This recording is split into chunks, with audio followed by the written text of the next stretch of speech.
اهدنا الصراط المستقيم. السلام علیکم ورحمۃ اللہ وبرکاتہ۔ وعلیکم السلام ورحمۃ اللہ وبرکاتہ۔ الحمد للہ رب العالمین والصلاة والسلام علی رسولہ الکریم، اما بعد۔ حج سیریز میں آپ تمام کا استقبال ہے۔ آج کی مجلس میں سوال یہ ہے شیخ کہ حج کے جو ارکان ہیں، حج کا جو عمل ہے، اس کے اندر مرد اور عورت کے لیے کیا کچھ بنیادی فرق اگر ہے تو اس کو جو ہے واضح کریں۔ بسم اللہ الرحمن الرحیم، الحمد للہ رب العالمین والصلاة والسلام علی رسولہ الکریم، اما بعد۔ دیکھیے، شریعت میں جو چیزیں مردوں کے لیے ہے وہی چیزیں خواتین کے لیے بھی ہیں۔ البتہ کچھ جگہوں پر ان کی طبیعت، ان کے مزاج، ان کی اپنی حیت کے اعتبار سے اسلام نے کچھ چیزیں ان سے اٹھا لی ہیں یا ہٹا لی ہیں۔ تو ان میں بنیادی چیز یہ ہے کہ مان لو احرام میں مرد کا سر کھلا رہنا یہ واجبہ صحیح، یہ مطلب اس کے محظورات میں سے، اگر کھلا بندہ اس پر ڈھانک لے تو اس پر فدیہ ہو جاتا ہے۔ یعنی حالت احرام میں مرد کا سر کھلا ہی ہونا چاہیے، پرٹیکولر کوئی خاص چیز سے اس کو ڈھانک نہیں سکتا۔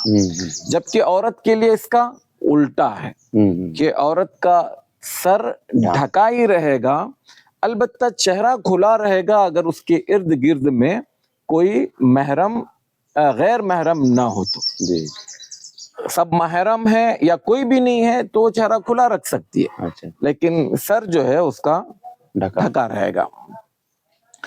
دوسری چیز، مرد جو ہے وہ سلے ہوئے کپڑے نہیں پہن سکتے، جبکہ عورتیں سلے ہوئے کپڑے ہی پہنیں گی۔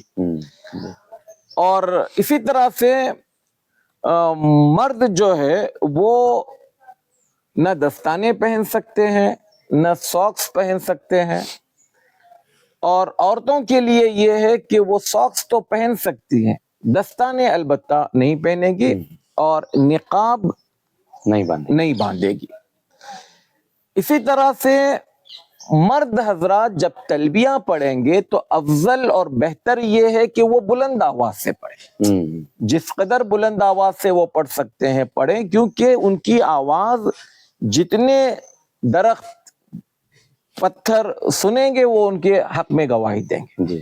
جبکہ عورت کے لیے حکم یہ ہے کہ وہ آہستہ پڑھے، اگر زور سے پڑھنا بھی ہے تو اتنے زور سے پڑھے کہ وہ خود سن سکے، دوسرا ان کی آواز کو نہ سنے۔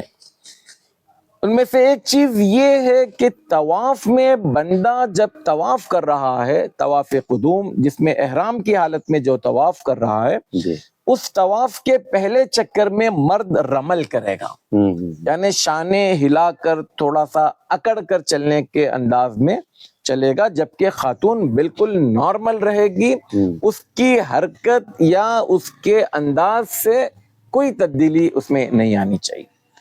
اسی طرح سے جب سعی کر رہے ہیں تو علمین الاخضرین، گرین فریم کے پاس گرین لائٹ جہاں لگی ہوئی ہے وہاں پر مرد کے لیے یہ ہے کہ وہ دوڑے یا دوڑنے کی اداکاری کرے۔ خود اللہ کے رسول صلی اللہ علیہ وسلم اچھا خاصا تیز اس میں دوڑتے تھے یا آپ صلی اللہ علیہ وسلم بھاگتے تھے، لیکن عورت کے لیے ہے کہ وہاں پر وہ بالکل نارمل اپنی رفتار میں چلے گی، اپنی رفتار بڑھائے گی بھی نہیں، بھاگنا تو بہت دور کی بات ہے۔ اسی طرح سے مرد حضرات اپنا عمرہ ہونے کے بعد یا حج ہونے کے بعد، جو ان پر 10 تاریخ میں کہیے یا عمرہ ہونے کے بعد صحیح ہونے کے، ان کے لیے حکم یہ ہے کہ وہ بال مونڈ لے، افضل یہ ہے کہ بال مونڈ لے، اور جائز ہے کہ وہ بال کٹنگ کر لے یا مشین مار لے۔ عورت کے لیے یہ حکم یہ ہے کہ وہ 1 انچ یا 1 پور کے برابر بال کاٹے، نہ اس کے لیے بال مونڈنا ہے نہ بال پوری طرح سے صاف کرنا ہے۔ اسی طرح سے مرد جو ہے وہ اکیلا حج کر سکتا ہے، سنگل اکیلا آدمی جا کر حج کر سکتا ہے۔ عورت کے لیے افضل بہتر یہ ہے، ہمارا ایک ویڈیو آلریڈی اس پر بن چکا ہے، کہ وہ اپنے محرم کے علاوہ اکیلی نہیں جا سکتی. اگر اس کو حج پر یا عمرے پر جانا ہے تو وہ محرم کے ساتھ میں جائے گی. اگر غیر محرم ہے تو وہاں پر علماء کے درمیان میں اختلاف ہے، اور اس اختلاف کی کیا کیا شکلیں ہو سکتی ہے ہم نے تفصیلات اس ویڈیو میں بیان کر دیے. تو کل ملا کر یہ کچھ فرق ہے بنیادی طور پر جو مرد اور عورت کے درمیان. باقی عورت رمی خود کر سکتی ہے، حتیٰ کہ اگر خاتون جا کر اپنی قربانی کرنا چاہے تو خود کر سکتی ہے، اس میں کوئی حرج نہیں ہے. میں سمجھتا ہوں بنیادی طور پر جو باتیں تھیں وہ ہم نے ناظرین کے سامنے پیش کی. اللہ تعالی ہمیں دین کی سمجھ عطا فرمائے. شکراً، جزاک اللہ خیر، بارک اللہ فیکم. السلام علیکم ورحمۃ اللہ وبرکاتہ. وعلیکم السلام ورحمۃ اللہ وبرکاتہ. کہ صراط مستقیم کا جو چینل ہے ماشاءاللہ معتبر ہے. میں نے بھی اس کی کئی کلپ سنی، بہت دلائل دیتے ہیں، بہت تفصیل کے ساتھ مسئلے کی وضاحت کرتے ہیں، اس لیے مجھے یہ چینل پسند آیا. میں آپ سے بھی ریکمینڈ کروں گا، سفارش کروں گا کہ آپ بھی اس چینل سے فائدہ اٹھائیے. اللہ تعالیٰ آپ کو جزائے خیر دے.